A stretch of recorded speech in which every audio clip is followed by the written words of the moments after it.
तो बच्चों जो अब ऐसा क्यों, क्योंकि जीएस जो है वहां पर आपको धोखा दे सकती है, मैथ रीजनिंग हिंदी धोखा नहीं देंगे।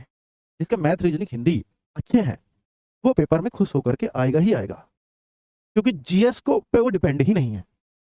और मैं ये मानता हूं कि यूपी पुलिस के अंदर जीएस परेशान करेगी, चाहे आपने कितनी भी पढ़ी हो तब भी आपको जीएस परेशान करने वाली मिल सकती है। इसका माइंडसेट आप लेकर के जाएं। अगर आप 20 के आसपास जीएस कर देते हैं या 20 से प्लस कर देते हैं तो ये बड़ी खुशकिस्मती होगी, बड़ी अच्छी ही बात होगी।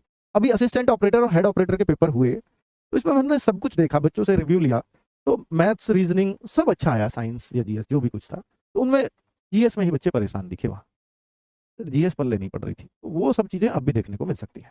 ठीक है, तो इसलिए परेशान होने की जरूरत नहीं है। अगर आपको जीएस ऐसी लगे ना यार ये भी नहीं आ रहा, ये भी नहीं आ रहा, ये भी नहीं आ रहा, तो उस समय बस परेशान मत होना।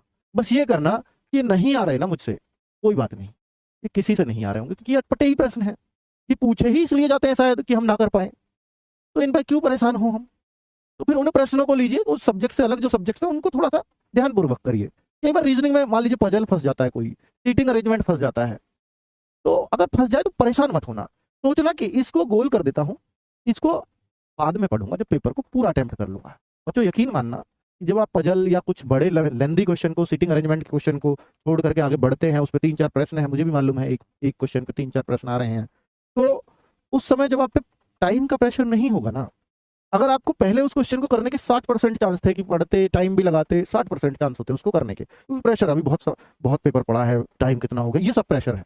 लेकिन जब आप बाद में उस प्रश्न पे आते हो ना, सारा पेपर करके, तो आपने उस पर टाइम ही नहीं लगाया, ऐसा प्रश्न देखो टाइम ही नहीं लगाना, यार ये टाइम लेगा इसको बाद में देखूंगा, तो उसको लास्ट में आना।